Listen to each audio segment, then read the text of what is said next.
Congress party అనేది చాలా పటిష్టమైన పార్టీ అని, మహాత్మా గాంధీ, నెహ్రూ స్వాతంత్ర్యం కోసం పోరాడిన పార్టీ కాంగ్రెస్ పార్టీ అని కాంగ్రెస్ అధికార ప్రతినిధి ఎన్డి విజయజ్యోతి కొనియాడారు. కడప జిల్లా బద్వేల్ పట్టణంలోని ఆర్ఎన్బి గెస్ట్ హౌస్ వద్ద ఏర్పాటు చేసిన సమావేశంలో విజయజ్యోతి మాట్లాడుతూ, కాంగ్రెస్ పార్టీ వల్లనే దేశం మొత్తం ఇంతవరకు సుభిక్షంగా ఉందని, కొన్ని కారణాల వల్ల ఆంధ్ర రాష్ట్రంలో బలహీన పడిందని అన్నారు. కాంగ్రెస్ పార్టీలో ఎంతో మంది లబ్ధి పొంది కాంగ్రెస్ పార్టీనే విమర్శిస్తున్నారని అన్నారు. కాంగ్రెస్ పార్టీ బలోపేతం కోసం ప్రతి ఒక్కరూ కృషి చేయాలన్నారు. APPCC chief Sharmila Reddy Congress party పగ్గాలపై చేపట్టినప్పటి నుంచి రాష్ట్రం అంతా పర్యటిస్తూ రాష్ట్ర అభివృద్ధి కోసం కృషి చేస్తున్నారని అన్నారు. ఎంతో మంది నాయకులు ఆ పార్టీల నుంచి, ఇప్పుడు వివిధ పార్టీలకు వెళ్ళిన వాళ్ళంతా ఆ పార్టీల నుంచి వచ్చి పోయిన వారే, అది గుర్తుంచుకోవాలా. ఎంతసేపు ఉన్నా కూడా స్వలాభం కోసం చూసుకోకూడదు. తర్వాత వారి యొక్క అభివృద్ధి కోసం చూసుకొని అనవసరంగా మాటలు మాట్లాడకూడదని నేను ప్రతి ఒక్క నాయకునికి విన్నవించుకుంటూ ఉన్నాను. మనం అందరము కలిసి ఈ పార్టీని బలోపేతం చేసుకోవాల్సిన అవసరం ఉంది. పార్టీని ఇక్కడ పార్టీ లేదు, దాన్ని మన స్టేట్ను విభజించింది అని మాట్లాడుతూ ఉన్నారు. స్టేట్ను విభజించినప్పుడు ఇక్కడ ఉన్న నాయకులందరూ ఉన్నారు కదా, అందరి ఆమోదంతోనే అది విభజింపబడింది. కానీ ఈనాడు అదే పార్టీ మన ఆంధ్ర రాష్ట్రానికి ప్రత్యేక హోదా ఇస్తూ అంటున్నారు. అవి ఎంతో యువతకు ఉపాధి కల్పిస్తూ అంటున్నారు.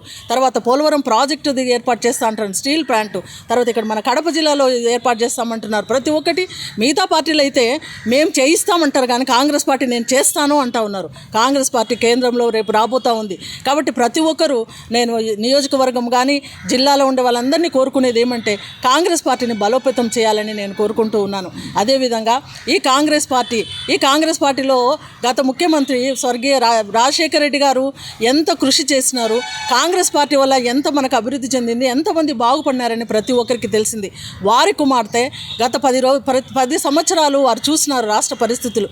చూసిన తర్వాత అదే రక్తం ఆమె రాజశేఖర రెడ్డి గారి రక్తం ప్రవహిస్తుంది. కాబట్టి ఆమె ఈ ఆంధ్ర రాష్ట్రాన్ని అభివృద్ధి చెందించాలనే ఉద్దేశంతో కాంగ్రెస్ పార్టీ వాళ్ళు ఆహ్వానించిన వెంటనే పీసీసీ అధ్యక్ష పదవి చేపట్టి ఆమె ఆడగూతురైనా కూడా రాష్ట్రం అంతా తిరుగుతూ ప్రజా సంక్షేమం కోసం ఆమె ఎంతో పాటుపడుతూ ఉన్నప్పుడు అందరము మనం ప్రోత్సహించవలసిన బాధ్యత మన అందరికీ ఉంది. ఎందుకంటే ఒక ఆడబిడ్డ ఆ రకంగా కష్టపడడం అనేది ఆమె స్వార్థం కోసం కాదు, మనందరి కోసము, మన రాష్ట్ర ప్రయోజనాల కోసము. మిగతా వచ్చిన ఇంతకుముందున్న పార్టీలన్నీ అది చేస్తాం ఇది చేస్తామన్నారు, కానీ ఎవరు చేయలేదు. ఉన్న పరిస్థితుల్లో అందరము ఎవరి కొద్దీ, ఎవరి కుటుంబము, ఎవరి పరిస్థితి వాళ్ళే అని చూసుకుంటే రాష్ట్రానికి ఎవరు అనే ఉద్దేశంతో, ఎందుకంటే వారి తండ్రి గారు అంత సేవ చేసినారు కాబట్టి వారి తండ్రి గారి యొక్క ఉద్దేశాలు నెరవేర్చాలనే ఉద్దేశంతో ఆమె తిరుగుతూ ఉన్నప్పుడు ఆమెతో కలిసి మేమందరం కలిసి పోరాడి కాంగ్రెస్ పార్టీని బలోపేతం చేయాలా. ఈ నియోజకవర్గంలో ఒక్కొక్కరు ఎవరి ఇండ్లు వాళ్ళు చక్కబెట్టినట్టు ఒక్కొక్కరు ఎవరి నియోజకవర్గం వాళ్ళు కాంగ్రెస్ పార్టీని బలోపేతం చేస్తే రాష్ట్రంలో కాంగ్రెస్ పార్టీ అధికారంలోకి వస్తుంది.